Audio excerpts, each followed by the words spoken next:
আদিশাই motivation চ্যানেলের আর একটা নতুন ভিডিওতে আপনাদের সবাইকে স্বাগত। চ্যানেলটাকে সাবস্ক্রাইব করে পাশে থাকা বেল আইকনটিকে প্রেস করে দেবেন, যাতে পরবর্তী ভিডিও দিলে সাথে সাথে তার নোটিফিকেশানটি আপনাদের কাছে পৌঁছে যায়। চলুন শুরু করি। হিমালয়ের কোলে পড়ে আছে একটি পা। জুতো আছে, মোজাও আছে। মোজার গায়ে সেলাই করা একটি নাম, এসি আরভিন।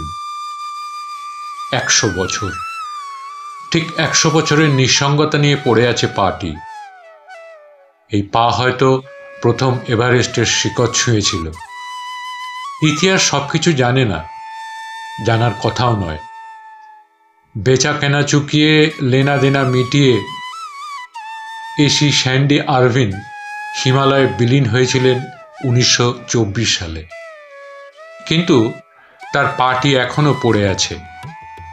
দেহের বাকি অংশ কোথায় কেউ জানে না, শুধু পাটি আছে বরফের কোলে, পৃথিবীর সবচেয়ে আলোচিত রহস্যের সাক্ষী হয়ে। কে এসি আরভিন?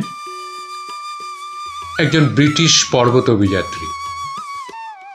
তিনি এবং জর্জ ম্যালোরি 100 বছর আগে প্রথম এভারেস্টের চূড়োয় ওঠেন বলে জনশ্রুতি।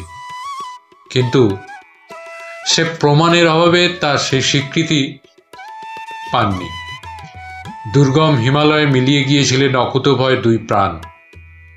অ্যান্ড্রু কমিন স্যান্ডি আরভিনের বয়স তখন 22, ম্যালোরির 37। কুয়াশায় ঘেরা বরফ আচ্ছাদিত হিমালয়ে কোথায় হারিয়ে গেলেন তারা? আজও পৃথিবীর সেরা রহস্য সেটি।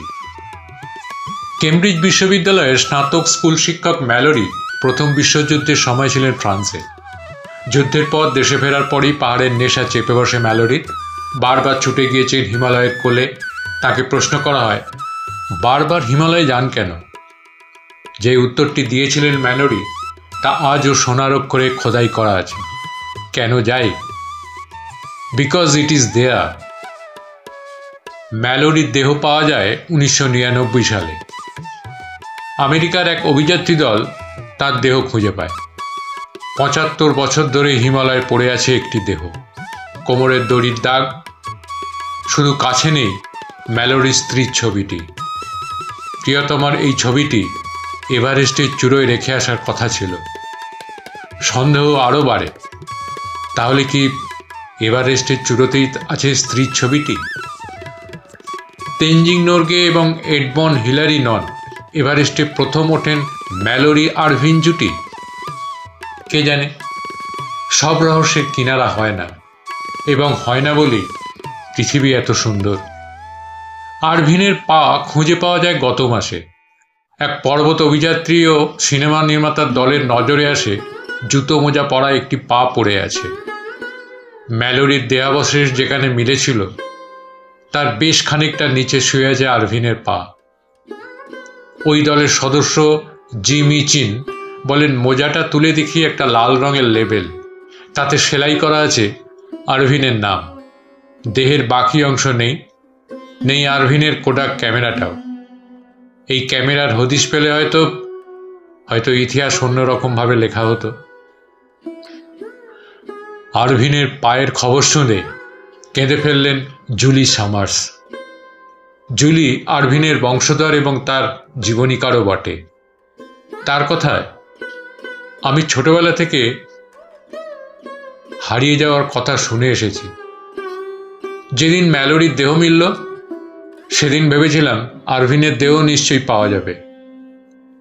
ম্যালোরির দেহ উদ্ধারের 25 বছর পর মিলল আরভিনের পা। ঘটনাচক্রে সেই অভিযানের 100 বছর পর। হয়তো আরও 25 বছর পর এভারেস্টের চূড়োয় কেউ খুঁজে পাবে এক নারীর ছবি। প্রচণ্ড তুষার ঝড়েও যে ছবিটি বরফের গায়ে লেগে আছে এক না লেখা ইতিহাসের সাক্ষী হয়ে।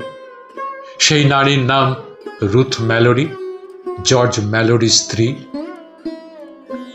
কবি জানতেন তার পায়ের চিহ্ন একদিন পড়বে না এই বাটে। কিন্তু আরভিন কি জানতেন? তিনি নন, তার পায়ের চিহ্নও নয়, তার পাটি পড়ে থাকবে বরফে ঢাকা হিমালয়ের কোলে। একটা জুতো মোজা পরা পা কত উথাল পাথাল দেখল পাহাড়ে। ঝড় বয়, প্রবল ঠান্ডায় কাঁপতে থাকে চরাচর, কিন্তু পাটি শুয়ে থাকে একা 100 বছর ধরে। 100 বছরের নিঃসঙ্গতা নিয়ে হয়তো অন্য কাহিনী লিখবে কেউ, হয়তো কোনো নতুন অভিযাত্রী বলবে কেন যায়, বিকজ ইট ইজ দেয়ার। হিমালয়ের তো থাকবেই, যেমন আছেন ম্যালোরি, আরভিন। যদি ভিডিওটা ভালো লেগে থাকে তাহলে চ্যানেলটিকে সাবস্ক্রাইব করবেন, লাইক কমেন্টস করবেন। ভালো থাকবেন। ধন্যবাদ। নমস্কার।